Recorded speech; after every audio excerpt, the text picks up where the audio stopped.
Pessoal, boa noite todo mundo que está aqui online. Estamos presentes aqui agora para mais uma aula de revisão final de redação desse meu método treinão da redação nota 1000, tá? Gente, já mandei o material para vocês, né? Então a gente vai começar falando aqui sobre esse material. E dessa vez eu fiz uma aula diferente, né?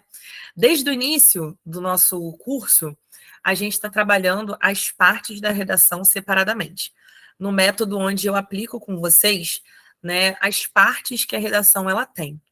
Então, a gente aprendeu ali na aula inicial o parágrafo introdutório, depois nós fomos para 2 aulas de parágrafo de desenvolvimento e fizemos na semana passada a aula de conclusão. Agora, a gente vai, né, fazer uma aula diferente, que é uma aula de revisão, onde eu vou mostrar para vocês todos os parágrafos de uma só vez. Eu também não grifei colorido como eu faço para vocês identificarem as partes, tá tudo, né, letra preta normal, para que vocês, quando eu ler, possam, né, observar ali as partes que nós trabalhamos no nosso método. Então, se você chegou aqui agora, caiu de surpresa nessa aula, eu vou mostrar para você o meu método, tá? O método que eu ensino a redação de uma forma onde você não depende do tema para saber escrever. Você depende de construir, né, na sua cabeça o planejamento da redação. Então, a gente, né, eu gostaria que vocês sempre lembrassem do planner que eu fiz, né, mostrando ali o que você primeiro precisa fazer. Então, o primeiro passo, né, da sua redação, você precisa perguntar qual é o problema desse tema aqui. E quando você abrir a sua prova, não esqueça de grifar aquelas palavras-chave. Então, as palavras-chave são aquelas palavras que têm maior peso, maior significado. E a partir daí, você vai começar a montar, né, na sua cabeça quais são os problemas que você vai usar, quais são os argumentos que você vai explicar esse problema e quais são os repertórios que você vai utilizar na sua prova. Então, gente, é isso que vocês precisam fazer no dia da prova, tá? Nessa reta final, eu não quero inserir repertórios novos na cabeça de vocês. Cada um já aprendeu qual repertório gosta mais, qual repertório acha mais interessante.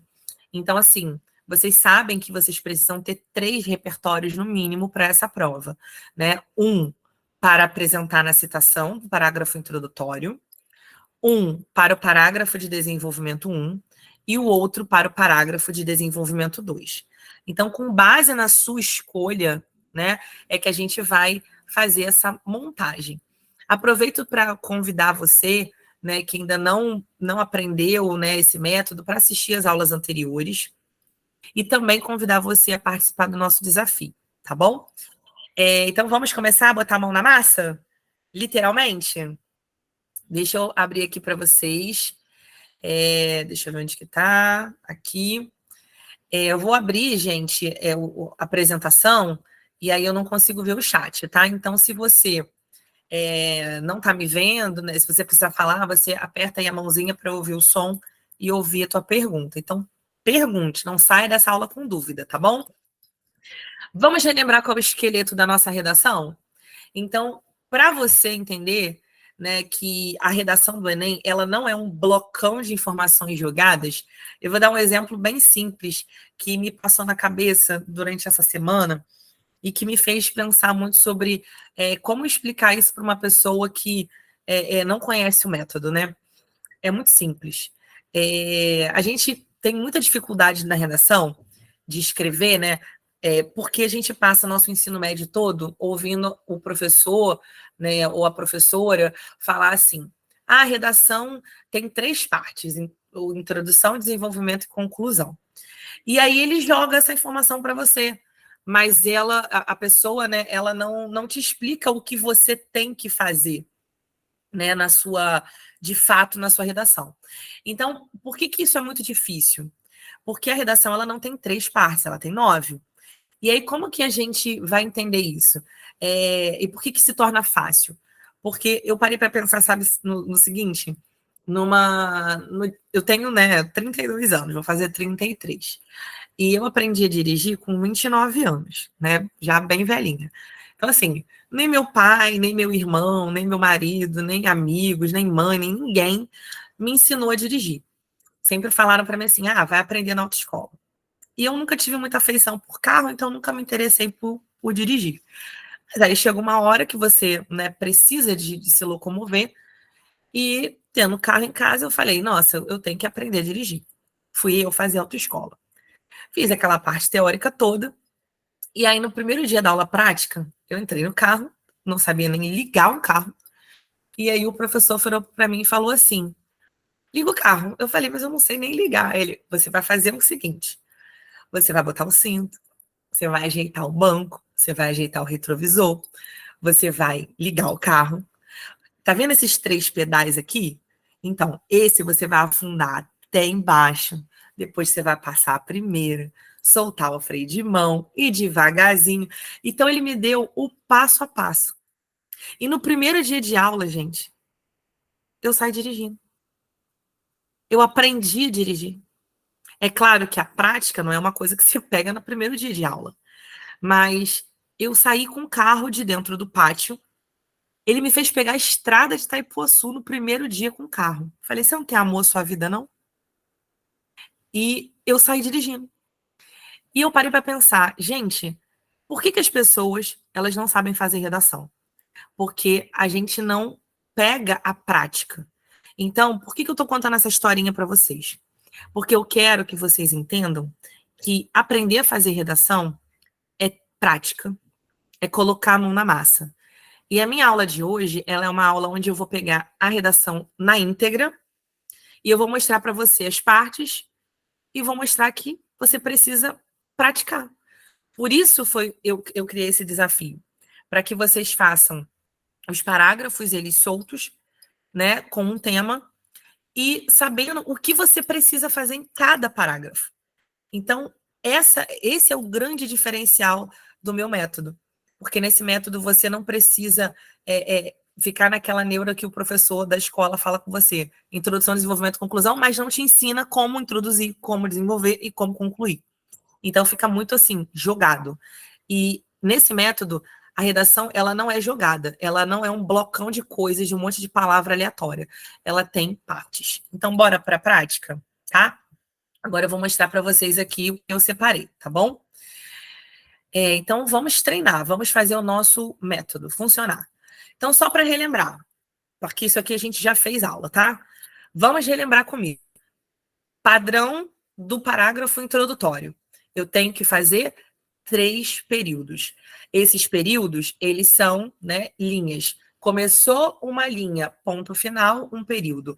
Começou a linha, ponto final, outro período. Começou uma frase, ponto final, outro período. Então, no parágrafo introdutório, eu tenho 3 partes. E eu vou chamar de parte a parte onde tem a citação. Parte B, problematização. Parte C, aonde eu tenho a tese, que são os 2 problemas que eu vou escolher para solucionar. Parágrafo de desenvolvimento 1 e 2, só para relembrar, também é constituído de 3 partes. Nesse parágrafo, que é de desenvolvimento, ele se repete. Então, a estrutura do desenvolvimento 1 e a estrutura do desenvolvimento 2 é igual, tá bom? O que vai mudar é o seu repertório, tá? A sua citação, porque o teu problema também vai mudar, é diferente. Lembra que você tem que ter 2 problemas? Então, um problema e um repertório para o parágrafo de desenvolvimento 1, um problema e um repertório para o parágrafo de desenvolvimento 2. Então, o que a gente precisa ter nesse parágrafo de desenvolvimento? Outras 3 partes. Parte D é a primeira frase, que eu chamo de tópico frasal. O que essa parte ela tem que ter? Essa parte ela é uma frase, né, um período, aonde eu faço um mini resumo do problema em que eu escolhi. Então, por exemplo, se eu escolhi negligência governamental, eu vou começar o meu primeiro parágrafo escrevendo a seguinte coisa. Nesse contexto, nessa forma, desse sentido, vírgula. Em primeira análise, ou sobre uma primeira ótica, vírgula. A negligência governamental é um problema que deve ser solucionado. Alguma coisa assim. Ponto final. Então, isso é tópico frasal. E você vai fazer igualzinho no parágrafo de desenvolvimento 2, com a mudança do conectivo. Porque se você fala no parágrafo D1 que existe em primeiro lugar, em primeira análise, a princípio, no parágrafo D2, você não vai botar isso, você vai colocar sobre uma segunda análise, outro sim, além disso.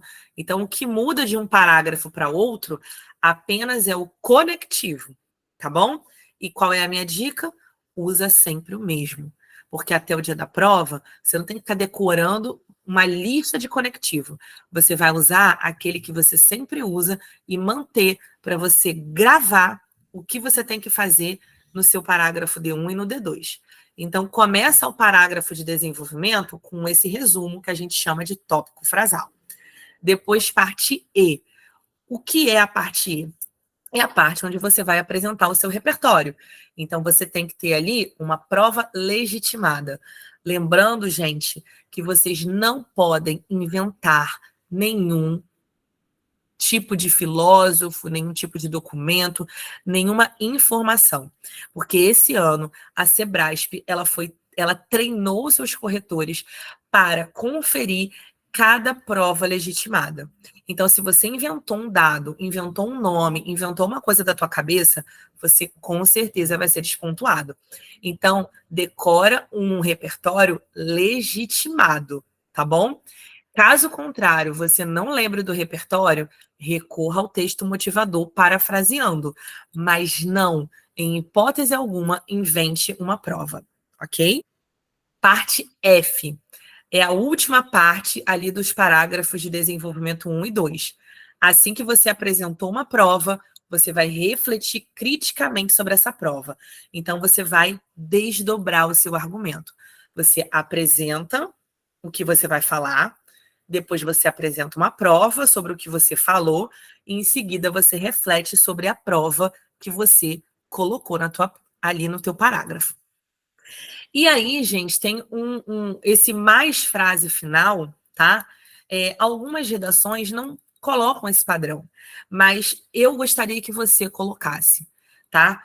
Porque essa frase final, ela é mais uma ideia de resuminho do parágrafo, para que esse parágrafo de desenvolvimento, ele acaba tendo uma lógica, né?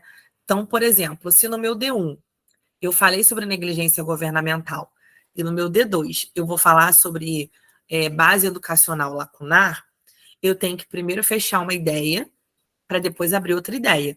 Então, a cada parágrafo de desenvolvimento, eu indico a você colocar uma frase do tipo: logo, o problema da negligência governamental precisa ser solucionado. Ponto final. Então, é apenas uma frase de fechamento de ideia, tá? Porque essa frase, ela precisa ter lógica dentro do parágrafo. Então, é só para o seu parágrafo não ficar aquele negócio solto, assim, depois da reflexão crítica, tá bom? Então, faça isso. Tem até uns modelos que eu vou apresentar que nem apresenta isso, não. Mas você faz, porque eu acho que é interessante concluir a ideia a cada parágrafo de desenvolvimento. Isso torna a tua redação mais coerente. E coerência é algo que é avaliado também, tá bom? Coesão e coerência. Por último, parágrafo de conclusão, que é onde a gente tem as 3 últimas partes, totalizando um total de 9 partes. Então, nessa parte da conclusão, que nós aprendemos na aula passada, e que eu falei bastante sobre as mudanças ocorridas na Sebrasp, o que você vai fazer? Você vai fazer na parte G, que é a primeira frase do parágrafo de conclusão, um anúncio da proposta. Como que esse anúncio ele aparece? Com conectivo de conclusão. Logo, portanto, né? É preciso resolver o problema tal. Em seguida, a gente vem com a parte H, que é a parte onde há uma proposta de intervenção. E essa parte é que é o grande, né, momento da tua redação. Essa parte sozinha, até o ano passado, ela que te dava 200 pontos na conclusão, na C5. Né? Por quê? cada coisa que você tem que responder na proposta de intervenção valia 40 pontos. Então, se eu respondo agente, 40 pontos, ação, 40 pontos, por meio ou modo, 40 pontos, a fim de, que é finalidade, 40 pontos, e detalhamento, 40 pontos, tá? Então, assim, o que você precisa entender? Que a parte H, que é o meio do parágrafo de conclusão, ele é a parte mais importante desse parágrafo. Então, você tem que observar se cada uma dessas coisas, desses 5 itens que eu falei na aula passada, foram respondidos. E eu gosto muito de enfatizar nessa parte, né, algumas expressões. Por exemplo, quando você for falar ação, você vai usar um verbo de ação. Então, não usa nada subjetivo. Sempre uma proposta literal e possível. Então, realizar, por exemplo, realizar eventos mensais. Realizar é uma ação literal, é fazer, né? Então, é possível realizar eventos mensais. Depois, outra expressão que eu gosto muito e que eu não gosto da outra, né? Que é através de, eu não gosto muito. Eu acho que é melhor você usar literalmente o por meio de. Por meio de que esses eventos vão acontecer? Por meio de palestras, por meio de estudos dirigidos, por meio de sei lá o quê. Então, use sempre a expressão por meio de, tá bom? Depois, quando você for falar da finalidade, usa a expressão a fim de. Por que eu estou falando essas expressões especificamente? Para que o seu corretor ele não tenha nenhuma dúvida que você respondeu os 5 itens dessa parte, tá? Então, usa o por meio de, usa o a fim de, especifica e seja literal, tá? Nesse ano, a Sebrasp não quer, né, nenhum tipo de proposta de intervenção que não seja literal e real. Porque para a proposta de redação do Enem, né, o que o corretor ele quer de você é que você solucione aquele problema social, pelo menos na tese, na teoria. Então, na teoria, você tem que apresentar uma proposta possível, plausível, uma proposta real. Então, não viaja na batatinha, não faça propostas que não sejam literais e reais e possíveis, tá bom? E por último, a parte I, que é o fechamento do texto, com uma mudança na Sebrasp também. Eu já ensinava os meus alunos a sempre retomar a tese inicial ou alguma tese nesse fechamento, porque isso demonstrava que o meu aluno ele tinha projeto de texto. E projeto de texto é a C3, né? Então é a nota da C3. Só que esse ano, esse fechamento do texto, que retoma a tese inicial ou algum outro repertório, é obrigatório, tá? Então a gente tem que fazer isso sempre, tá bom? Então bora botar a mão na massa? E qual é a minha proposta agora? Eu joguei um tema, eu vou ler com vocês o parágrafo e eu quero que vocês me respondam no chat, tá? Da onde até onde são as partes do meu texto. Então, vou deixar mais clara a minha explicação. Eu vou jogar o parágrafo e eu vou olhar o chat. Então, eu quero que todo mundo responda no chat ou abra o microfone, tá bom? Essa aula tem que ser participativa. Todo mundo tá aí presente agora para me ouvir e ver? Eu vou passar, não está colorido, eu vou ler e eu quero que vocês coloquem, por exemplo, da palavra tal, a palavra tal é a parte A. Da palavra tal, a palavra tal é a parte B. Da palavra tal, a palavra tal, a parte C. Quero ver se vocês estão ligadinhos aí no meu conteúdo, tá bom? Então, o tema, gente, é pessoas em situação de rua. É um tema, assim, aleatório. Eu peguei vários temas e é só para a gente treinar o nosso repertório, se as nossas partes estão alinhadas, tá bom? Então, vamos lá. Vou ler para vocês o parágrafo, tá bom? São Tomás de Aquino defendeu que todas as pessoas precisam ser tratadas com a mesma importância. Porém, a questão da marginalização das pessoas em situação de rua contraria o ponto de vista do filósofo, uma vez que, no Brasil, esse grupo é vítima de discriminação constante. Diante dessa perspectiva, percebe-se a consolidação de um grave problema em virtude da má influência midiática e da formação familiar. Bom, então esse é o parágrafo de introdução do tema pessoas em situação de rua. Agora eu vou fazer algumas perguntas, tá? Eu quero que vocês respondam aí no chat. Pode ser? Vamos lá. Voltando aqui para a aula. Deixa eu ver se eu consigo descer mais um cadinho para ficar bem bonitinho para vocês. Tô sem o mouse. Eita, desceu muito. Aqui eu acho que vai. Vamos lá. Aonde está a parte B? De que palavra, que palavra? Parte B.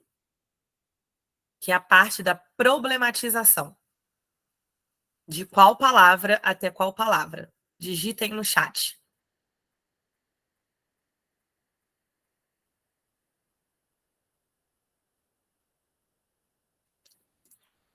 Perfeito. Vamos lá. Onde está a parte C? De qual palavra até qual palavra?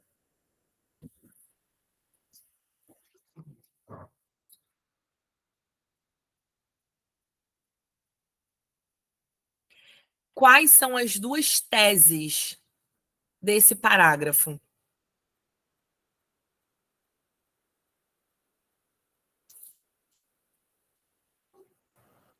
Influência midiática e formação familiar. Clarinha, arrasou. Só esqueceu do má, hein? Má influência midiática. Inclusive, Clara, você sabe que esse é um dos meus argumentos favoritos. Assim, eu tenho 3 que são meus queridinhos, tá? Que eu sempre gosto de usar. Que é o negligência governamental. Eu gosto de usar silenciamento também. E má influência midiática. 4. E o base educacional lacunar. Eu amo esses. Então, esses são os meus argumentos favoritos. Eu tenho 4 favoritos. Quais são os que vocês mais gostam? Abre o microfone aí, gente. Vamos falar, vamos interagir nessa aula. O que vocês acham aí? O meu são questões políticas e questões socioculturais. Boa. O Gil Vicente também, né? Repertório. Pois é, são questões socioculturais, né? O Gil Vicente aborda muito isso. Eu amo. Muito bom. O meu são questões políticas e negligência familiar. Eu adoro também, muito bom. Essas palavras, reparem, né? Negligência, omissão, também são muito boas, né? A gente pode usar muito, tipo, omissão governamental. A Júlia colocou aí, ó, má gestão governamental, má gestão cultural. Então, olha que bacana essa aula. Vocês perceberam, faltou uma parte importante. Aonde está a parte A, então? De qual palavra a qual palavra?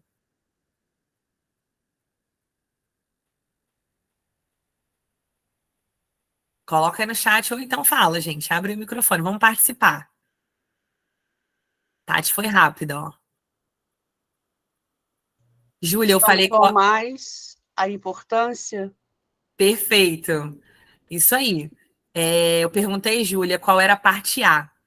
Então, vamos lá, resumidamente. Vocês perceberam que vocês entenderam aonde estão as partes da redação? Então, lá, de São Tomás de Aquino até e mesmo importância é a parte A. Então, eu citei São Tomás de Aquino, que é um repertório maravilhoso. Olha o que ele diz. Todas as pessoas precisam ser tratadas com a mesma importância. Essa citação de São Tomás de Aquino, ela serve para qualquer coisa que gere um problema social, que fale sobre distinção.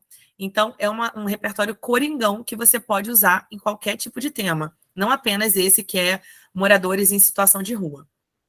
Então, ele cita São Tomás de Aquino, importância, ponto final. De porém, até,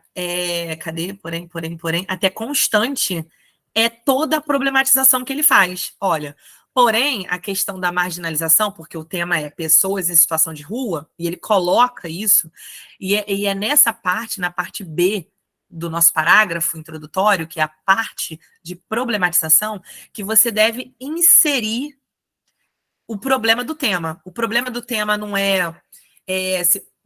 pessoas em situação de rua. Então, olha o que ele coloca ali, ó, situação de rua, tá vendo?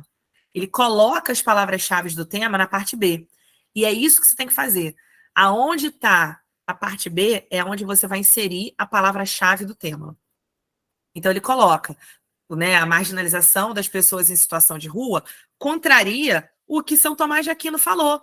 Porque no Brasil existe uma discriminação que está, ó, constante. Parte C, para fechar o parágrafo com chave de ouro. Diante dessa perspectiva, percebe-se a consolidação de um grave problema. E aí vem a parte da tese. Em virtude do quê? Má influência midiática e da formação familiar. Então, agora a gente vai para o parágrafo introdutório de desenvolvimento 1, e ele tem que falar sobre o quê? Nesse parágrafo de desenvolvimento 1. Sobre qual repertório? Qual problema que ele tem que falar? Má influência midiática? Má influência midiática. Então, seguindo na lógica, no parágrafo D1, ele precisa falar sobre má influência midiática. Tá bom? Então, bora lá para ler o parágrafo D1. Nesse sentido, mormente, ao analisar a marginalização das pessoas em situação de rua no Brasil por um prisma midiático, nota-se forte influência desse fator na problemática. Conforme Pierre Bourdieu, o que foi criado para ser instrumento de democracia não deve ser convertido em mecanismo de opressão. Nessa perspectiva, pode-se observar que a mídia, em vez de promover debates que elevem o nível da informação da população, influencia na consolidação do nosso problema. Foi? Então, bora lá analisar esse parágrafo. Vamos lá. Qual é a prova legitimada desse parágrafo? Da onde até onde? Conforme Pierre... Pode falar, fala todo mundo junto, que eu quero de coro. Vai, Clara, fala você. Conforme Pierre até a opressão. Show! Tamo junto, Clara. Valeu, Tati, meu exemplo. Tati, agora você, tá? Vou fazer direto para você. Vamos lá. Onde que está a reflexão, que é a parte F? Onde que ele reflete? Ai, tá procurando o microfone aqui. Olha ela, testando, gente, diretamente. Gosto! Parte F, parte F. da reflexão crítica, vai da onde até onde? Nessa perspectiva, até a consolidação do problema? Caraca, que linda! Vamos lá. Agora eu quero que... Lourdinha, meu amor, onde é que está o meu conectivo de prioridade? Essa eu peguei, hein? Essa foi difícil. Pegou. Vai, conectivo. O que eu uso para começar o meu parágrafo? Nesse sentido, mormente, acertou. normalmente aí. Por que eu te peguei nessa? Porque essa é difícil, desculpa. Eu joguei essa marca para você, né? Foi difícil. Essa. Não, tá ótimo. Assim, mormente não é muito utilizado, né? Assim, pra gente, que a gente geralmente costuma usar a princípio, em primeira análise, mas mormente é isso também. É uma ideia de priorização, sabe? A princípio, o primordial é essa ideia de prioridade, tá? Então, é um conectivo mais bonito, mais sophisticated, digamos assim, tá? Mas é isso. Então, o que eu explico para vocês agora, tá? Não é que você vai estar errado a tua redação se você utilizar somente o conectivo de prioridade solto, né? Tipo assim, em primeira análise, sobre uma primeira ótica. Não é isso. Até porque o Enem considera essas expressões como conectivos de prioridade, né? Conectivos intraparagrafais. Só que vocês estão vendo que tem dois conectivos? Tem o nesse sentido e em seguida tem vírgula mormente. O que significa dizer isso? Significa dizer que o primeiro conectivo, que é o nesse sentido, ele está ligando o que eu falei anteriormente ao novo parágrafo. Então, eu chamo isso de conectivo interparagrafal. Inter quer dizer entre. Então, é entre o parágrafo introdutório e o parágrafo D1. Entre. Então, o nome desse conectivo, nesse sentido, é interparagrafal. O mormente, ou em primeira análise, sob uma primeira ótica, a princípio, são chamados, lá no INEP, de conectivos de prioridade. E esses conectivos, eles são intraparagrafais. Intra quer dizer dentro. Então, o que significa dizer isso na prática? Que o nesse sentido está conectando a ideia do parágrafo introdutório ao segundo parágrafo, e o mormente está conectando a ideia de dentro do parágrafo, D1. Entende? Então, por isso que são dois. E por que eu sempre vou, né, pedir para que você aprenda os dois? E use os dois. Porque você vai melhorar a sua C4, que é a competência que analisa o uso dos conectivos, ou seja, o uso dos elementos de coesão. Tá bom? Então, esses conectivos, eles são obrigatórios, tá? Então, olha como é que ficou perfeito esse parágrafo. Então, ele diz, olha, nesse sentido, no que eu acabei de falar lá do São Tomás de Aquino, a princípio, mormente, ao analisar a questão da marginalização, porque ele falou de marginalização lá, dos moradores de rua, e repara só, situação de rua é a expressão do tema e que está sempre em todos os parágrafos, tá? Porque isso mostra que o nosso aluno, ele não faz a fuga ao tema, ele está sempre conectando a ideia do tema, tá? Ele diz assim, olha, sobre o prisma midiático, essa situação aí da marginalização, é o grande problema. E aí ele vem com a prova legitimada.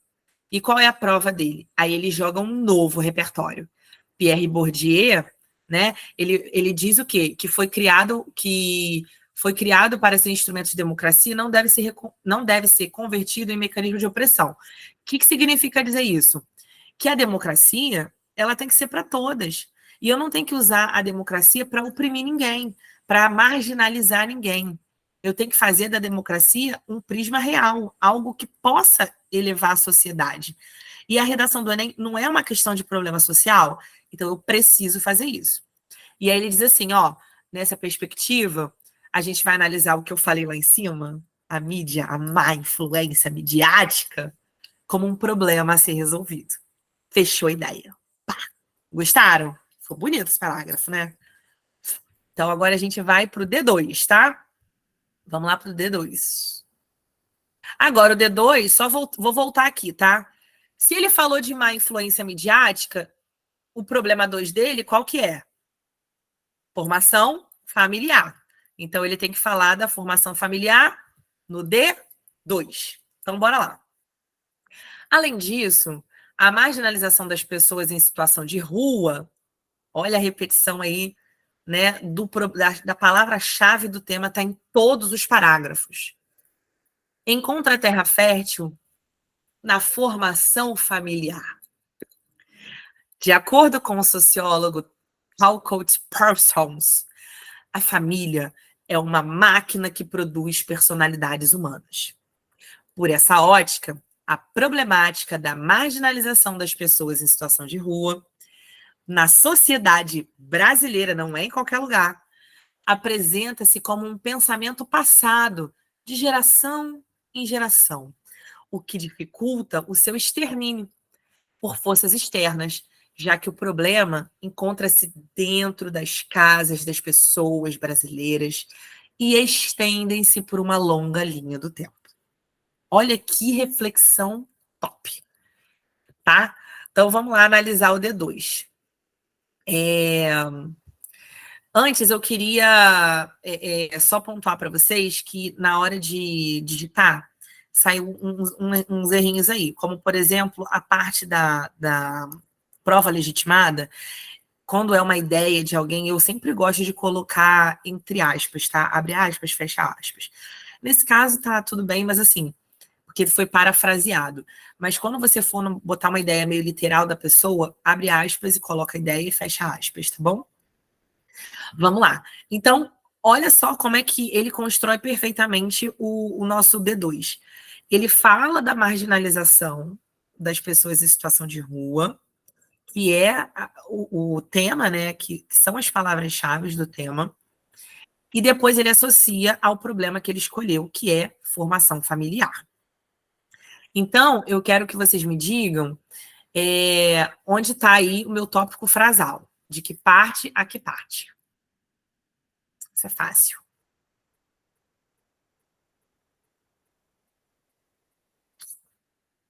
Vai, escreve aí enquanto eu vou comer um quibe aqui.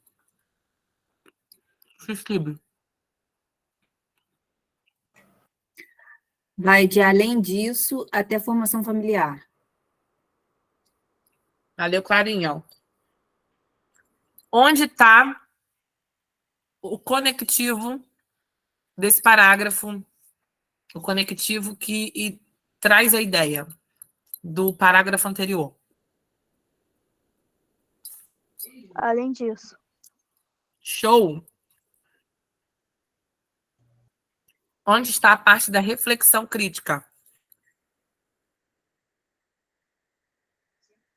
Da onde até onde? Por essa Por ótica. essa ótica. Vai, gente, junto! Pode falar, pode falar. Assim que eu gosto. Até a linha do tempo. Gente, tá lindo! Essa aula tinha que acontecer mais aulas, não sei. Adorei! A professora ficou com um coraçãozinho saltitando. É isso. E olha que interessante essa semana eu passei por um problema e aí eu lembrei muito desse exemplo, né? Porque, assim, olha a reflexão que ele fala do filósofo, né? E ele diz assim, olha, a família é uma máquina que produz personalidades humanas. Vocês já pararam para pensar? É claro, esse sociólogo, ele pensou isso porque, né, é a realidade de muita gente.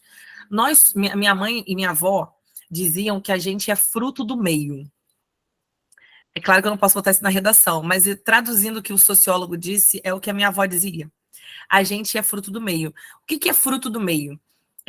A gente é aquilo que é ensinado, né? E assim, vou dar um exemplo simples, né? Isso é uma coisa muito ensinada nas famílias mesmo, né? Principalmente nas antigas. Meu pai, minha avó sempre me ensinaram a pedir benção. Benção, pai, benção, mãe. Eu tenho, né, 32 anos. Se eu falar com meu pai ou com a minha mãe 10 vezes no dia, 10 vezes no dia eu peço benção. Eu fico, benção, mãe. É tipo um oi. Bênção, para mim, sempre que eu falo com os meus pais, é necessário, né? É tipo muito tradicional. E a minha filha tem 11 anos. Gente, eu tento, essa geração é a prova. Eu fico, Letícia, você tem que pedir bênção à sua mãe, à sua avó, à sua madrinha, né? Essas pessoas que te amam e que estão com você, porque a gente, né, Papai do Céu ensina que a gente precisa ser assim e tal. E aí eu parei para pensar, gente, isso é muito da geração, da formação familiar. E olha o que esse sociólogo diz, a família é uma máquina que produz personalidades humanas. Se você é ensinado assim, você vai, né, ser assim e vai ensinar assim para os seus filhos, né? Esses conhecimentos dos antigos que hoje em dia vai se perdendo, né? Mas ele é passado, então você toma um chazinho. Antigamente não tinha remédio assim, igual a gente tem hoje. Então, tá com a dor de barriga, deixa eu fazer um chá aqui. Minha avó adorava fazer um chá para mim. Tudo era chá lá em casa. E tá com dor de barriga, chá de louro, tá não sei o que, chá de não sei o que. Tudo era chá. Então, por que você percebe isso e isso é um argumento coerente? Porque para pensar comigo. A marginalização das pessoas, a falta de empatia, a falta de entendimento do problema alheio, do problema do próximo, também é uma questão passada de geração em geração. Então, quando ele faz a reflexão crítica que, ó, por essa ótica, a problemática da marginalização apresenta, né, como problema porque é um pensamento passado de geração em geração. E dificulta que isso acabe, que esse extermínio dessa situação aconteça, porque a gente primeiro tem que mudar o nosso pensamento dentro da nossa casa. E quem é o responsável por essa mudança? A família, né? Então, assim como o respeito é passado de geração em geração, né, os conhecimentos eles são passados, o que nós entendemos como sociedade também é passado de geração em geração. Infelizmente, né, a gente tem um país desigual, a gente tem um país que sofre diariamente com essa questão da desigualdade social, porque a gente vem de uma geração que, há menos de 200 anos atrás, era escrava. Então, bota para pensar nisso, né? Se a gente for pensar que de 1988, que é quando acabou a escravidão no Brasil, até 2023, né? Tem pouquíssimo tempo, a gente deve ter, sei lá, umas 6 ou 7 gerações no máximo. Essa galera que não era escrava, que tinha aquele pensamento de que eu tenho um escravo, o meu escravo é meu servo e senhorio, isso é um pensamento muito difícil de mudar de geração em geração. Então, por isso há tanta desigualdade, há tantos problemas sociais. E aí eu já pego o gancho, Júlia, você que está aqui e vai fazer o ERG, para pensar nisso, né? Fazer essa reflexão crítica, que é o que o Enem quer de você, e é o que, sobretudo, a UERJ quer de você, né? Que você pense o problema social criticamente, que você tenha um olhar não individual, mas um olhar geral, um olhar para a sua sociedade, porque você está nessa prova resolvendo um problema social. Gostaram da reflexão? Olha como é que isso Se a gente for ficar parando para analisar aqui o parágrafo, cara, a gente vai voar. Se eu pudesse, eu até acrescentaria informações aí, a questão da escravidão, né? E de tantos outros problemas. Por que as pessoas têm essa mania de achar que elas são superiores à outra? Aí, Júlia, pega essa dica aí, ó, para o UERJ. Por que aconteceu o problema do menino do pijama listrado? Por que houve o nazismo? Porque a sociedade ela não está preparada para entender que todos são iguais. São Tomás de Aquino, maravilhoso, dizia isso, lá no século dele. Mas aí chega no século XX e aqueles homens terríveis, né, acham que a raça ariana ela é superior às outras raças. Não é raça mais que fala, né? Etnia. Mas enfim. Ai, gente, não me deixa falar muito não, porque senão eu vou ficar analisando essas coisas e eu gosto de falar, vocês sabem, né? Mas eu quero que vocês reflitam sobre essas problemáticas e que vocês desdobrem o argumento de vocês de forma crítica, né? Pensando aí, ó, aqui não é morador de situação de rua, então pensa nisso, tá? Bora para a conclusão. Logo, medidas estratégicas são necessárias para alterar esse cenário. É fundamental, portanto, a criação de ações que popularizem o efeito que os antepassados têm sobre a forma de pensar da sociedade atual, pelo Ministério da Cultura, em parceria com o Ministério Público. Tais ações devem se dar por meio de vídeos nas redes sociais sobre a responsabilidade e a importância que a família tem na formação de uma opinião coletiva e dos indivíduos enquanto seres singulares, além de relatos de experiência, dados estatísticos, visando a quebra de paradigmas socialmente alimentados. Por fim, é importante que o povo brasileiro se encare como responsável pelo problema, pois, de acordo com Platão, o primeiro passo para mover o mundo é mover a si mesmo. Cara, que parágrafo! Eu amo esses parágrafos assim, que é um tiro na boca do estômago. Oxe, vem meu filho, desce, desce. Não desce muito, desce mais ou menos. A gente analisar, Senhor. Ai, é muito ruim ficar sem o mouse. O mouse. Peraí. Assim. Show. Vamos lá? Analisar esse parágrafo lindo? Adoro. Na UERJ pode usar essa citação de fora? Pode. Pode, mas depois a gente conversa sobre a UERJ, que eu quero falar muito com você, tá bom? Tem um repertório legal para te dar. Vamos lá? Analisar esse parágrafo? Primeira coisa, tá, gente? O parágrafo de conclusão, ele é o maior parágrafo. Ele ocupa ali entre 8 e 9 linhas, tá? E no caso desse parágrafo aqui, a pessoa, né, tentou responder usando os dois problemas. Então, a pessoa falou tanto da questão midiática quanto da questão da formação familiar. Na sua prova, você não precisa responder, né, as ações, né, o ação, meio, modo, finalidade dos dois problemas, tá? Desde 2017, isso já não é mais cobrado. Então, assim, na teoria,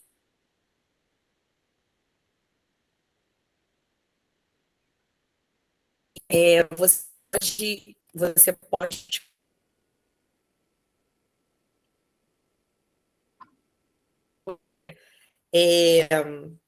você pode escolher um dos dois problemas, né? No caso aqui, a gente usou a influência midiática e não há número de linhas suficiente, tá bom?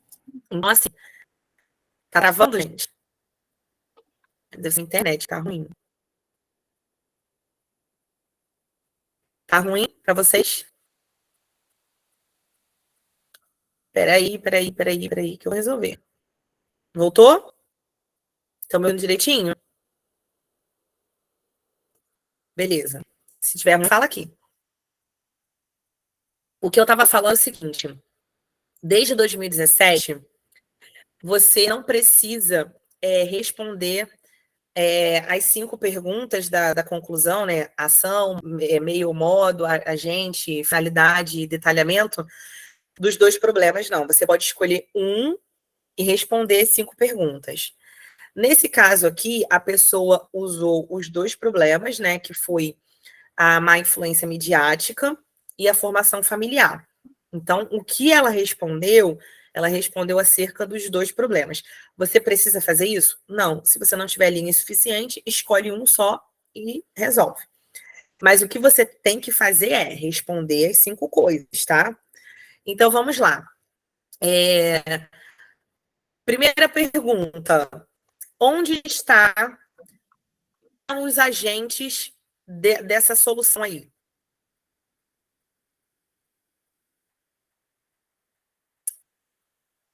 Bora, gente? O Ministério da Cultura e o Ministério Público. Perfeito, Nick. Então, a gente tem aí, ó, Ministério da Cultura em parceria com o Ministério Público. Eu gosto sempre de colocar 2 agentes, tá? Um agente 1 em parceria com o agente 2. Então, escolhe ali 2 agentes para poder solucionar e ficar mais incrementado. Então, o Ministério da Cultura, obviamente, vai trabalhar nessa ideia, né, de sociedade, e o Ministério Público, que tem as efetivas rédeas na mão, digamos assim, é que vão colocar o problema e sendo solucionado na prática. Então, eu tenho 2 agentes. Por meio do que eles vão resolver?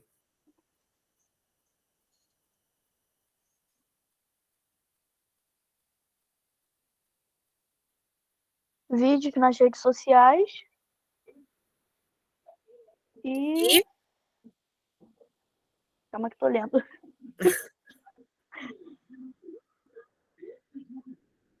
Essa parte que eu não entendi. Responsabilidade da família. exato. O que aconteceu nesse parágrafo? Como eu estava falando, vocês não precisam colocar os 2 problemas comentados no parágrafo de conclusão. Você pode escolher um dos problemas e responder as 5 perguntas. Só que nesse parágrafo, a pessoa escolheu falar dos 2 problemas, que eram má influência midiática e formação familiar. Então, por meio de que eles vão resolver o problema? Por meio de vídeos nas redes sociais, que vai ser relacionado à má influência midiática, que é o primeiro problema, e por meio de mais o quê?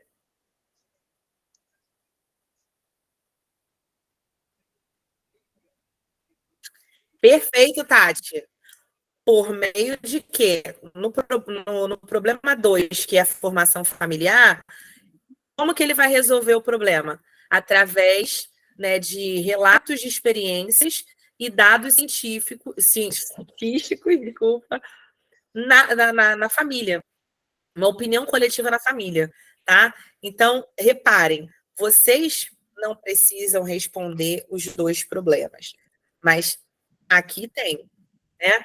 Então, a pessoa respondeu sobre os dois. As ações são ações que popularizam, né? Então, a ideia dele de ações são ações que devem acontecer nos dois parâmetros, né?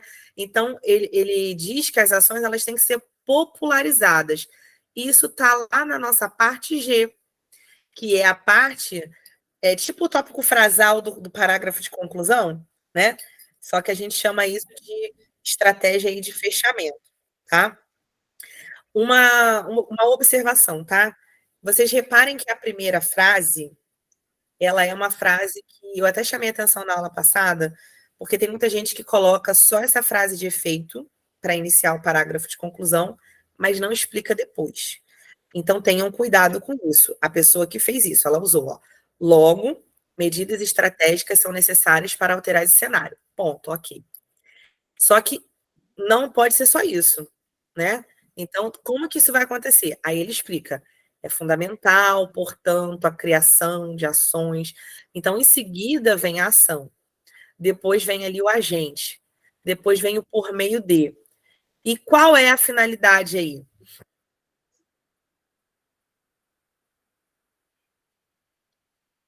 Cadê a finalidade desse parágrafo? É importante que o povo brasileiro se encare como responsável pelo problema. Então, a finalidade é isso. Muito bem, Tati, você está maravilhosa, Tati. É isso. É a quebra de paradigmas, é a ideia de que o povo brasileiro é que precisa entender que ele é parte, ele é responsável por essa problemática.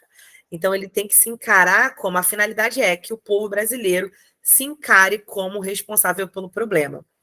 Ele não usou a expressão que eu gosto, que é o a fim de, ele usou por fim, tá? Mas você também pode modificar o seu texto da forma como você achar melhor, mas especifica que a finalidade é essa.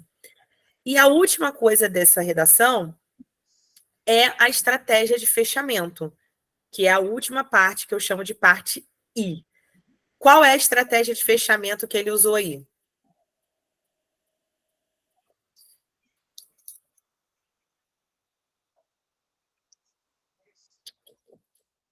Qual a estratégia, povo?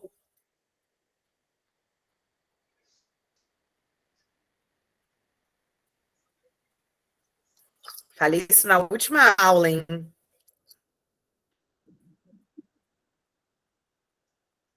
Vai, gente, chura! Vai errar aqui. A citação de Platão? Isso! Tem que chutar, gente. A hora de errar é agora. Se você errar, você erra aqui, na aula comigo. Não vai errar nada da prova em nome do Senhor Jesus. Tá? Homem, nesse caso, ele não teria que ter usado entre aspas? Ou não precisa? O quê? Aonde? Então, ele botou de acordo com Platão. Ah, sim, sim. Mas lembra que eu falei que na hora de copiar e colar eu esqueci da digitação? Foi erro meu. Tá? Quando você tem uma citação, a ideia de alguém, eu sempre indico a vocês, até no atendimento, né? Abre aspas e fecha aspas. Na hora de copiar e colar, ficou algumas coisas erradinhas. Se ficou, vocês não ligam, não, que a gente vai consertando.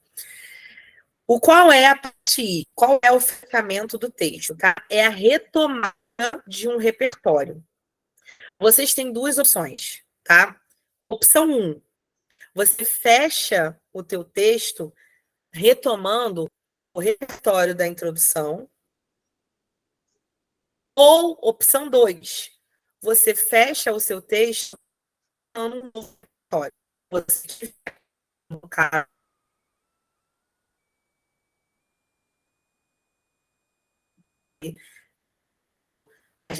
teve, né, um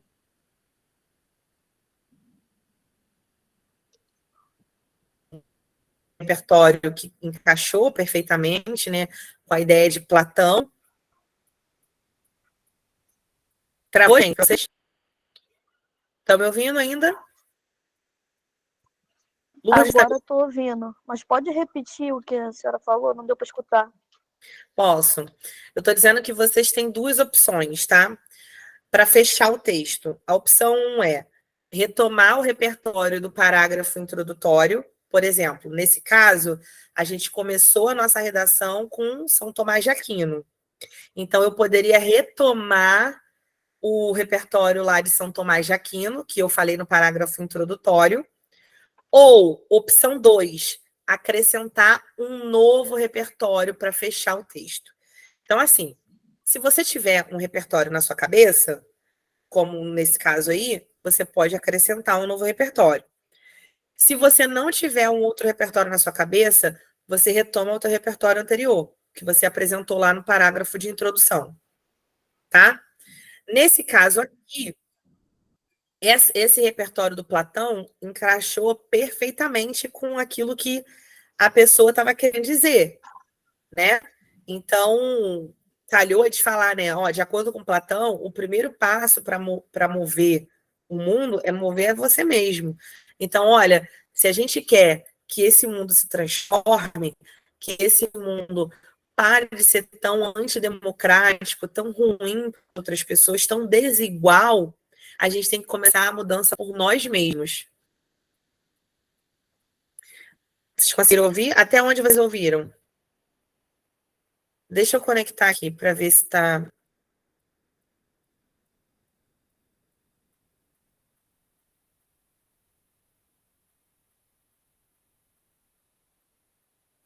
Vocês estão me ouvindo agora? Se não tiver, me fala, eu retomo. Aonde que vocês não. A partir de onde vocês não ouviram? Tá, vou repetir só a última parte, tá? Que é o seguinte: vocês têm duas opções. Ou vocês retomam o repertório do parágrafo introdutório, que no caso era São Tomás de Aquino, ou vocês introduzem um novo repertório para fechar a ideia do parágrafo de conclusão. Então, é assim que se faz. Show? Agora que a gente está, né, já na reta final da aula aí, vou fazer mais um para a gente tentar acabar, tá bom? Vamos lá, vamos trabalhar mais um pouquinho. Próxima redação. Tráfico de pessoas, o tema, tá? Tráfico de pessoas. Introdução. A Declaração Universal dos Direitos Humanos de 1948 defende a manutenção do respeito entre os povos de uma mesma nação. No entanto, no cenário brasileiro atual, observa-se justamente o contrário quanto à questão do tráfico de pessoas.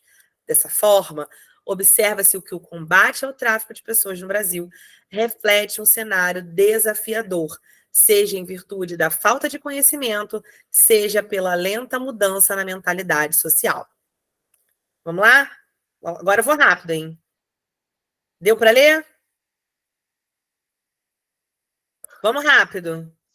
Cadê a minha tese? Onde está a minha tese? Quais são os meus dois problemas?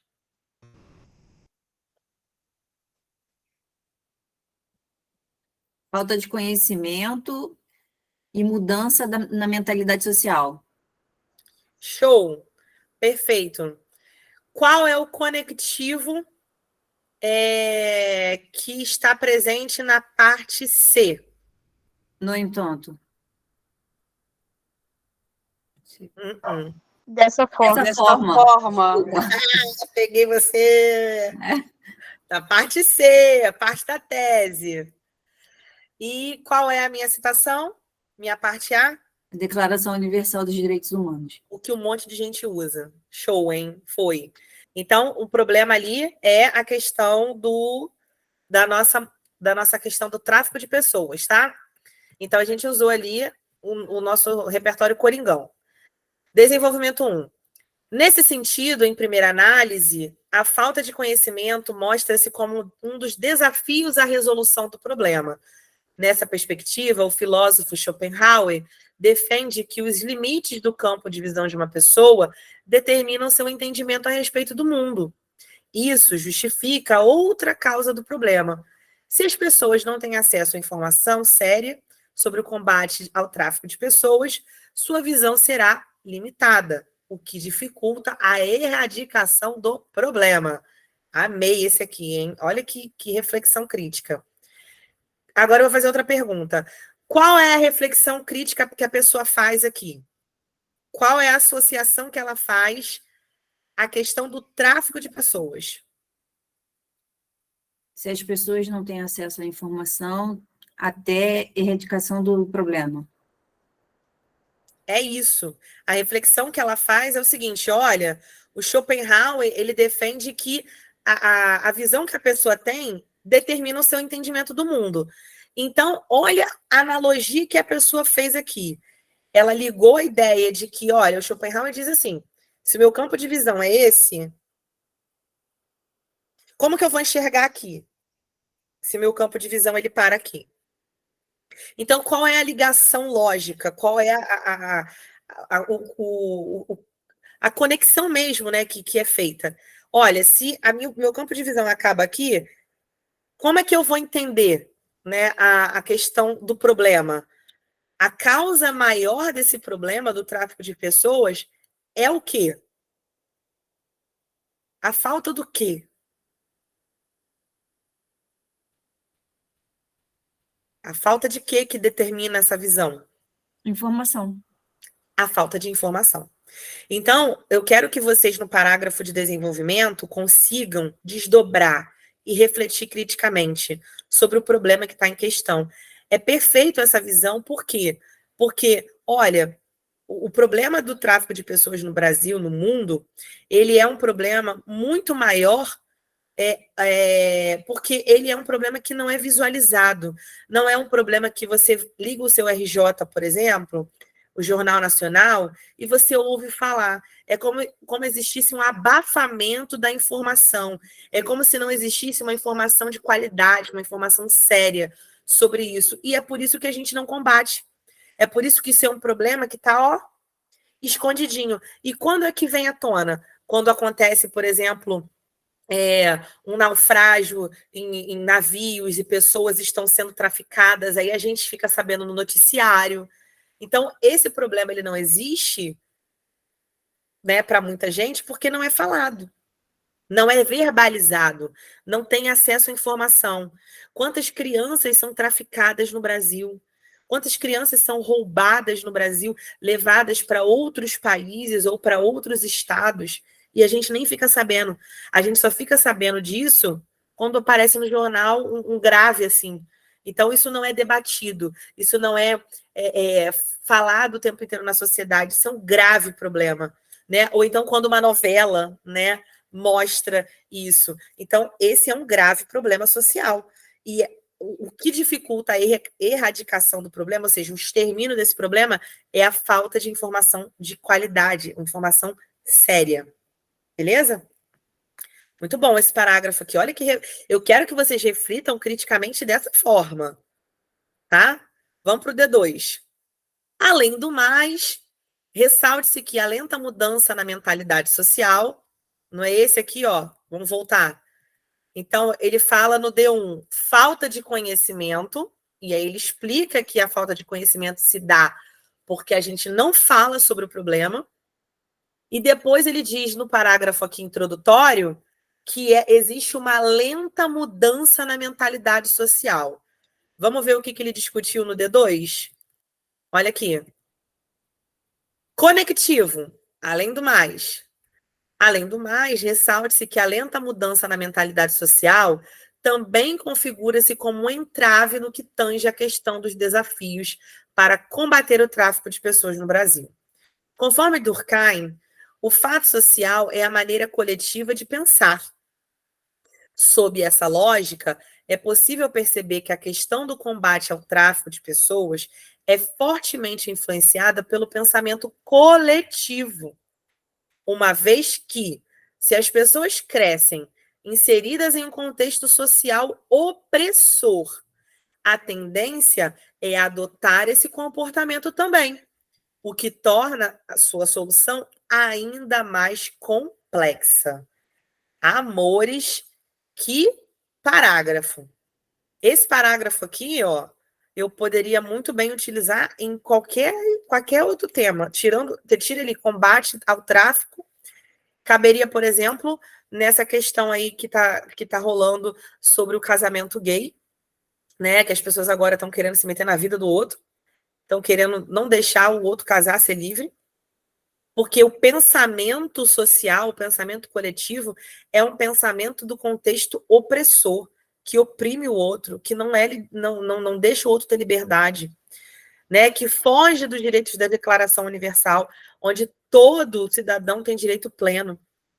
Eu poderia muito bem utilizar essa argumentação do Durkheim, né? Quando eu também falei, quando a gente vivenciou aí a questão da política no ano passado, né? Aquela briga entre Lula, Bolsonaro, e as pessoas começaram a ficar rudes, né? Estavam ali quase Ucrânia e Rússia, né? O Hamas e Israel. As pessoas estavam vivenciando um contexto social opressor, onde a minha opinião é que importa e a sua não é boa. Então, as pessoas estavam vivendo ali num comportamento social opressor. E olha o que Durkheim ele fala. Então, olha a minha prova legitimada. O fato social é a maneira coletiva de pensar. Quando eu acho que eu preciso fazer com que as pessoas pensem como eu estou oprimindo, né? Eu não estou deixando as pessoas serem livres para escolher. Então, olha como ele dialoga no parágrafo D2 a respeito da lenta mudança na mentalidade social.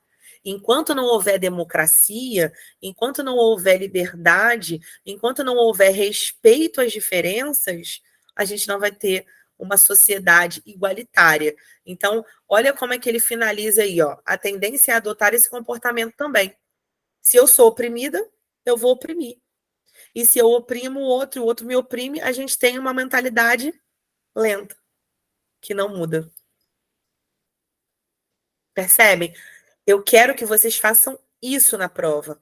Que quando vocês escolham, né, forem escolher o problema, pensem em argumentar esse problema.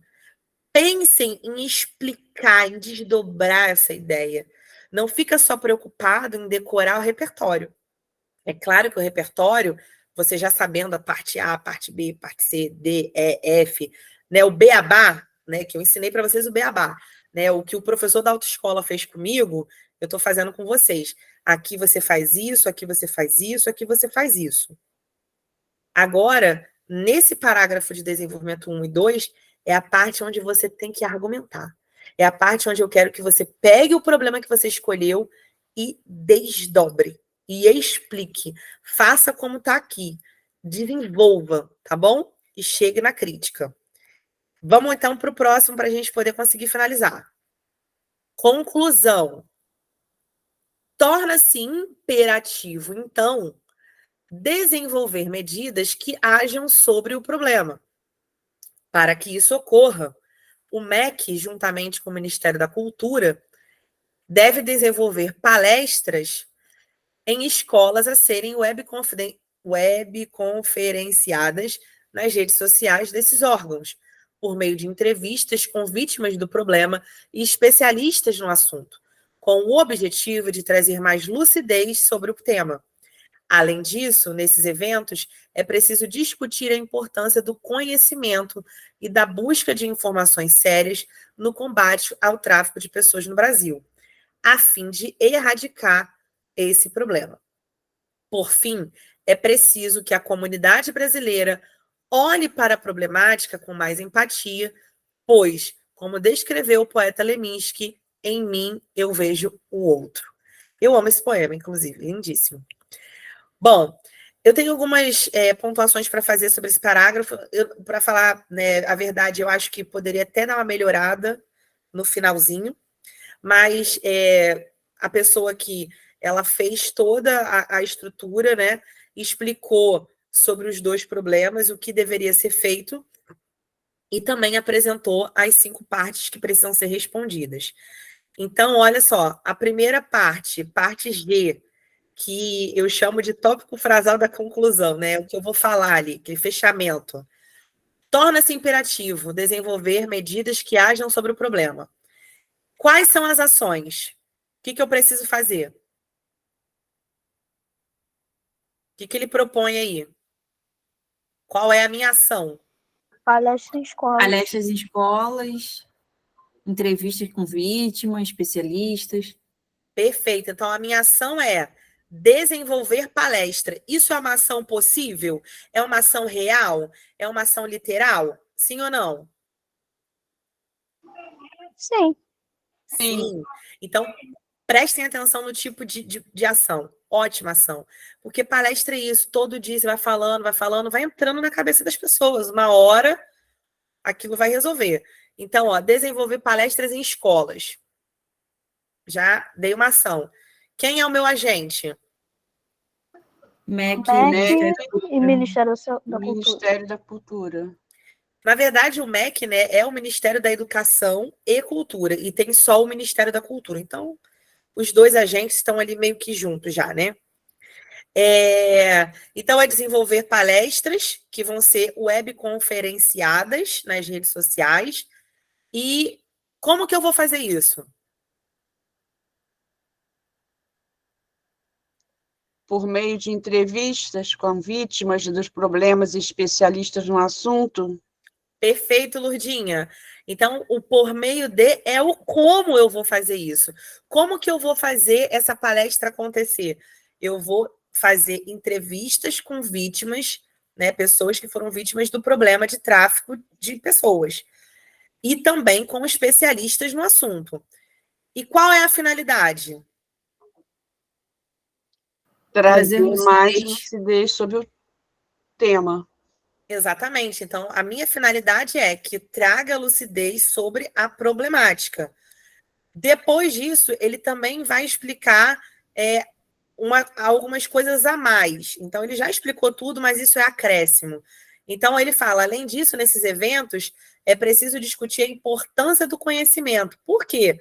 Porque lá no D1, ele fala sobre conhecimento, sobre busca de informação. Não foi isso que ele falou no D1? Então, é como se ele estivesse detalhando, né, o que ele falou lá no D1. Olha, no meu parágrafo D1, eu disse que existe um problema grave por conta da falta de informação séria. Então, ele fala, ó, é preciso discutir. É uma outra ação, discutir, né? E aí ele traz, ó, além de tudo isso que eu já respondi, ação, por meio de, finalidade, eu ainda faço um acréscimo, ó. Além disso, outra ação é importante, discutir sobre a questão das informações, porque eu falei isso no D1. E qual é um outro detalhamento? Eu quero erradicar o problema. E só erradico o problema discutindo sobre o problema. E aí, por fim, ele vai fazer um detalhamento, né, falando sobre a questão da empatia, e ele faz o quê? Ele acrescenta um outro repertório, que é, né, uma estratégia de projeto de texto. E aí ele finaliza, ele fecha o texto que a gente vai chamar de parte I, como Em Mim Vejo Outro. Aí ele coloca uma referência ao poeta lá da geração do mimeógrafo, dos anos 70, Leminski. Olha que bacana. Então, olha que legal. Pega esse exemplo aí, para você não ter que decorar um repertório maior. Você já pode pegar esse repertório aí do poeta Leminski e colocar também aí para você ter na sua mente. Em Mim Eu Vejo Outro tem a ver com empatia. Essa palavra que está tão na moda, mas que a gente, né, só fica colocando nas redes sociais, mas na hora que a gente tem que usar ela na prática, a gente esquece, que a gente quer mais que o outro se lasque, né? Então, é isso. Gente, são 9 horas. Vocês topam fazer mais um? Porque a gente começou a aula tarde? Topa? Se topar, eu vou rapidinho, tá? Vamos lá. Um último, então, tá bom? Consumo de drogas, tá? Vamos lá para o parágrafo introdutório. O parágrafo homenagem a Clara. Em O Alto da Barca do Inferno, Gil Vicente, o pai do teatro português, tece uma crítica ao comportamento vicioso do século XVI. Fora da ficção, O Brasil do século XXI demonstra as mesmas conotações no que se refere à persistência do consumo de drogas por jovens. Diante dessa perspectiva, percebe-se a consolidação de um grave problema em virtude da impunidade e da má influência midiática. Então, vamos responder aí rapidinho. O tema é consumo de drogas. Vocês acham que é legal esses dois argumentos? Gostaram? Quais são os dois problemas escolhidos? Impunidade e má influência midiática. Show! O Alto da Barca do Inferno é o repertório queridinho da Clara.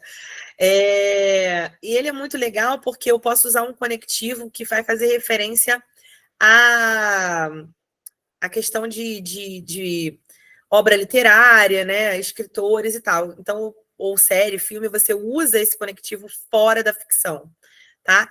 Então, eu quero que vocês me digam onde está o conectivo da parte C. Qual é? Diante dessa perspectiva. Dessa perspectiva. Beleza, diante dessa perspectiva. Então, identificamos a parte A, que vai lá da citação do Gil Vicente. Depois, parte B, problematização fora da ficção, é o conectivo usado em séries, filmes e livros. Coloquei a palavra-chave do tema, que é consumo de drogas entre jovens, na parte B. Finalizei a parte C com conectivo, e que tem ali a apresentação de dois problemas: impunidade e má influência midiática.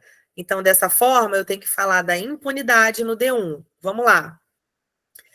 É indubitável, nesse contexto, né? Aí a pessoa não usou o conectivo de prioridade. Eu já usaria. É indubitável, em primeira análise, tá? Eu usaria. Fica a critério de vocês. Isso aqui é uma redação que eu estou analisando com vocês, tá? Que a questão da impunidade esteja entre as causas do problema. A máxima de Martin Luther King, de que a justiça num lugar qualquer é uma ameaça à justiça em todo lugar, cabe perfeitamente, pois o consumo de drogas por jovens é encoberto por adultos e pelos próprios adolescentes, que não sofrem as consequências desses atos. Desse modo, tem-se como decorrência a persistência do consumo de drogas lícitas e ilícitas, que pode acarretar em problemas de saúde e até mesmo em dependência química. Então, esse parágrafo ele é pesado, né? Porque a gente faz uma crítica que ela vai atingir a um bom número de pessoas, não só, né, as pessoas que são responsáveis diretamente, mas também indiretamente. Então, olha como é que ele argumenta aqui. Ele diz que a impunidade, que é o problema 1 dele, é o problema que ele vai discutir no parágrafo, é um problema real. Qual é a prova legitimada aqui nesse parágrafo? A citação do Martin Luther King.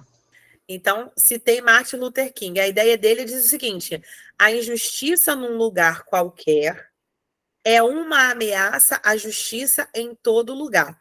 O que ele quer dizer com isso? Se um lugar tem injustiça, essa injustiça vai ser uma ameaça para todos os outros lugares. Porque se você tem um problema aqui, esse problema ele vai se refletir aqui, aqui, aqui, lá, acolá, em todo lugar. Então, é uma citação muito boa, porque ela vai dizer para você que o consumo de drogas, né, por jovens, ele acontece por falta de impunidade. Se eu tenho um problema tão grave como esse problema ele é encoberto por adultos. Aí os adolescentes também encobrem. E aí o que isso vai gerar? Isso vai gerar problema de saúde. Então, isso tem uma consequência. Qual é a consequência? Dependência química e problemas de saúde, né? Exatamente. Então, eu tenho problemas de saúde e uma dependência química, porque há problemas que acontecem de imediato e há outros problemas que vão acontecendo no decorrer da vida da pessoa, né? Isso me faz muito lembrar a questão do cigarro eletrônico, né? Que virou moda durante algum tempo. E, gente, é tão prejudicial à saúde quanto um cigarro comum. Então, por exemplo, o cigarro, ele é uma droga lícita, ele é vendido aí nas tabacarias, né? Nas padarias, em qualquer lugar.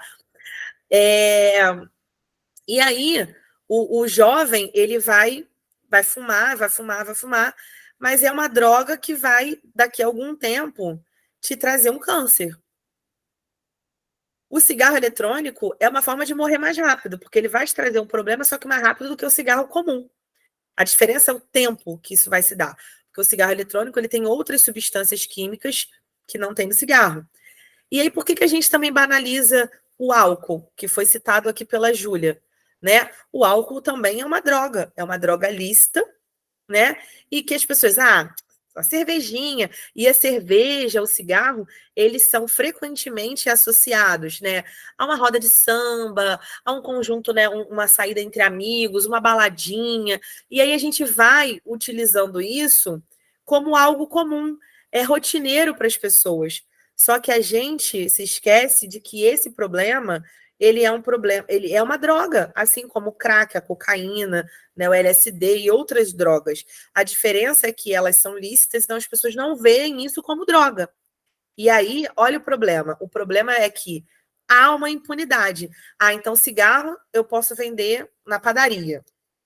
Cocaína não. Cocaína, maconha, não pode, né? Então, assim, a gente quer banalizar, a gente quer negligenciar que isso é um problema. Então, a gente abafa. Aí a gente diz, cigarro e álcool pode, mas maconha não pode, LSD não pode. Gente, tudo é droga. A diferença é como que você está indo buscar isso, né? A maconha eu nem digo, né? Porque a cannabis já é uma outra história, né? Não entra aí junto com cocaína, entre essas outras coisas. Porque há estudos na área médica, tem comprovação científica que em alguns casos, né, são tratáveis, não aquela que você vai lá no morro buscar, mas e sim sendo tratada dentro dos laboratórios, né? Com todo aquele cuidado, ela tem benefícios para a saúde, né? De tratamento de doenças graves. Mas, assim, a gente banaliza. E isso é uma impunidade que adultos, né, escondem e adolescentes. Então, a consequência é problema de saúde e dependência química. Show? Vamos para o D2, então. Então, no D1 eu falo de impunidade, né? E no D2 eu tenho que falar de má influência midiática. Ótima associação, né? Porque a mídia é responsável por isso. Quem é mais antigo aqui sabe que lá nos anos 90 era super bonito, né? A mulher que fumava era elegante, tinha propagandas de cigarro na televisão aberta. Então, olha o papel da mídia dentro do problema drogas, né? Só para a gente finalizar. Vale ressaltar também que a persistência do consumo de drogas por jovens no país evidencia a má influência midiática. Ponto. Conforme Pierre Bourdieu, olha o Bourdieu de novo.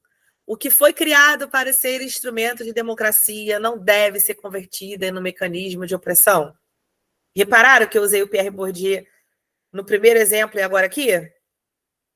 Nessa perspectiva, pode-se observar que a mídia, em vez de promover debates que elevem o nível de informação de jovens sobre o consumo de drogas, influencia na persistência do problema. Então, a reflexão crítica igualzinha lá no primeiro. Perceberam? Viu como é coringa? E a gente muda com o tema? Eu usei isso aí lá no Situação de Rua. Vocês prestaram atenção? Sim? Estão me ouvindo? Travou?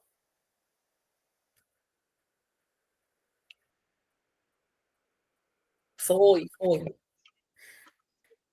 Agora, só para a gente concluir, tá? Para entender a lógica aqui. Vamos lá. Portanto, para que a persistência do consumo de drogas por jovens deixe de fazer parte da realidade brasileira, medidas precisam ser tomadas.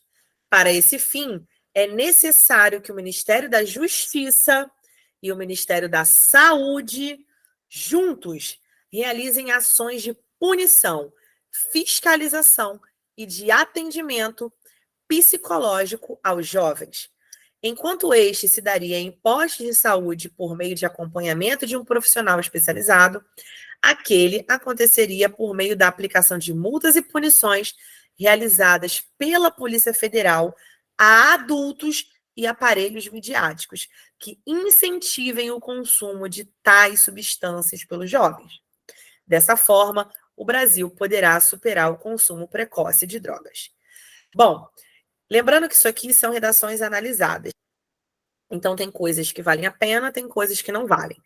O que não vale a pena aqui? Que não está de acordo com a mudança da Sebrasp, tá? Nesse exemplo aqui, a gente deveria, né, como obrigatoriedade agora na Sebrasp, lá na última linha, dessa forma, o Brasil poderá superar o consumo de drogas, que eu chamo de parte I, que é a parte do fechamento do texto, a gente deveria acrescentar um novo repertório. Então, um repertório pode ser retomada do repertório introdutório ou acréscimo de um novo repertório para fechar o texto, tá? Então, isso que está errado nesse parágrafo de conclusão. Eu também melhoraria um pouco a ordem das coisas. E por que eu trouxe redações que estão boas e redações que podem melhorar? Porque aqui eu quero que você perceba o que você precisa fazer e o que você não pode fazer, tá? Então, o que você precisa fazer?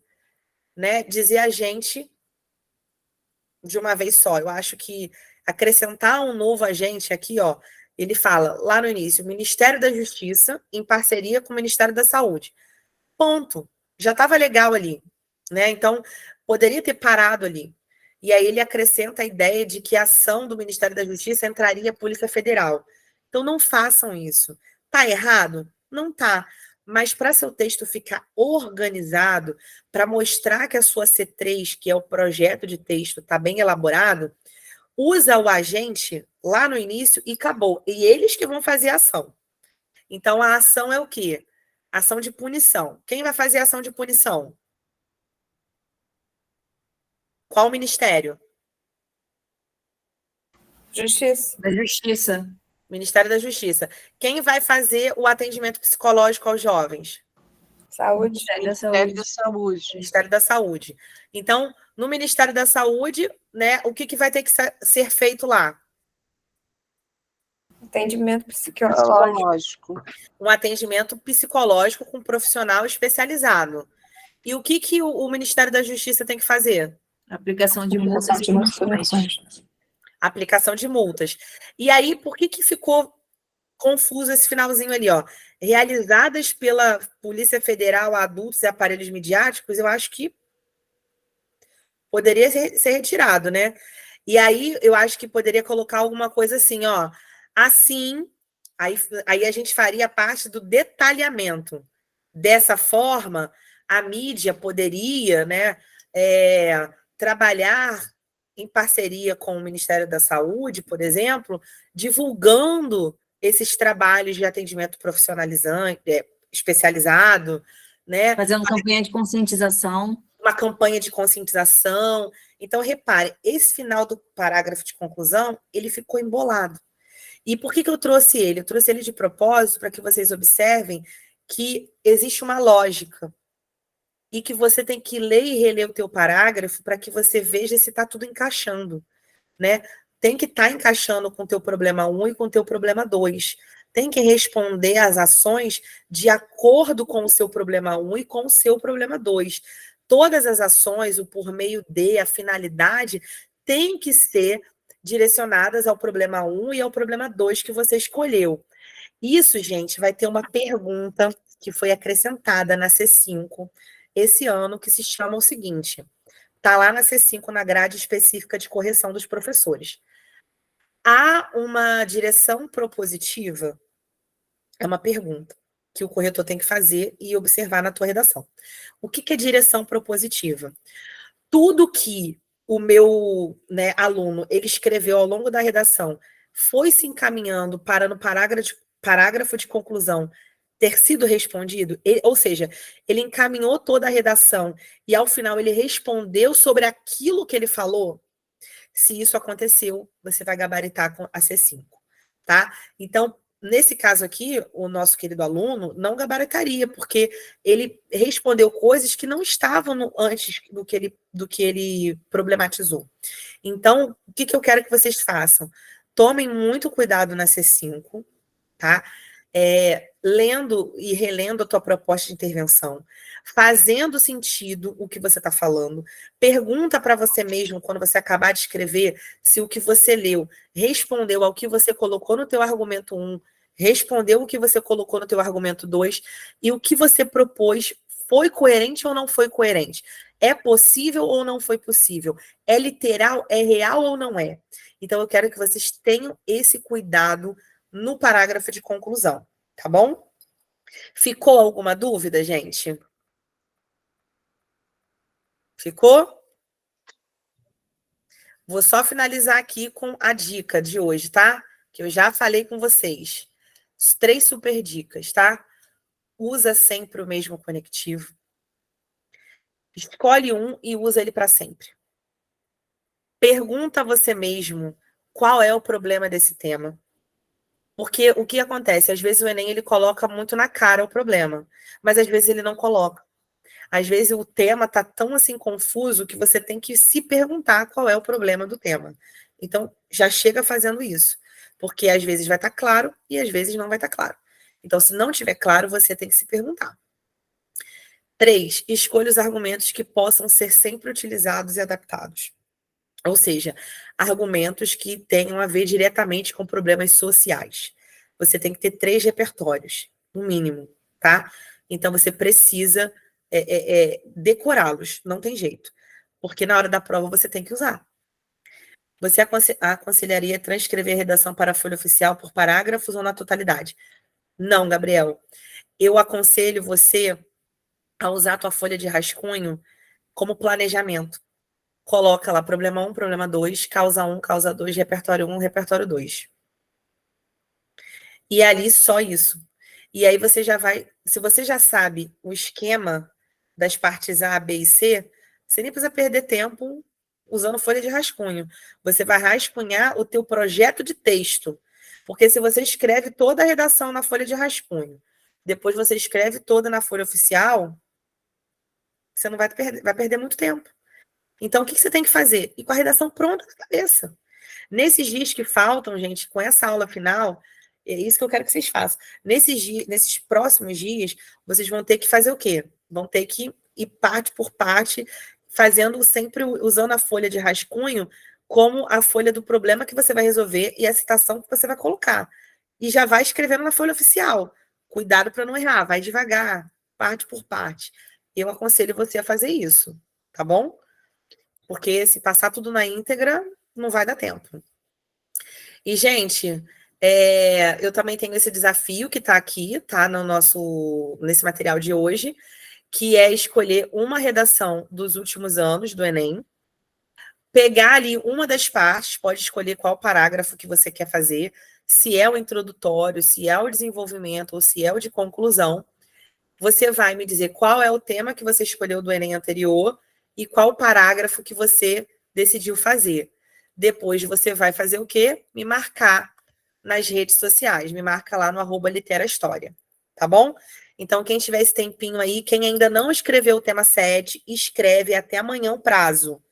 Quem vai corrigir o tema 7 sou eu. Eu que vou corrigir. Então, se você não fez, corre e vai fazer o tema 7. Depois que você fizer o tema 7, aí você faz esse desafio que eu propus aí. Beleza? E na dúvida, volta e assiste essa aula de novo. Manda para seus amigos, curte, comenta, tá bom? Beijos. Até, gente. Vamos nos falando nos grupos. Espero que vocês tenham gostado da aula.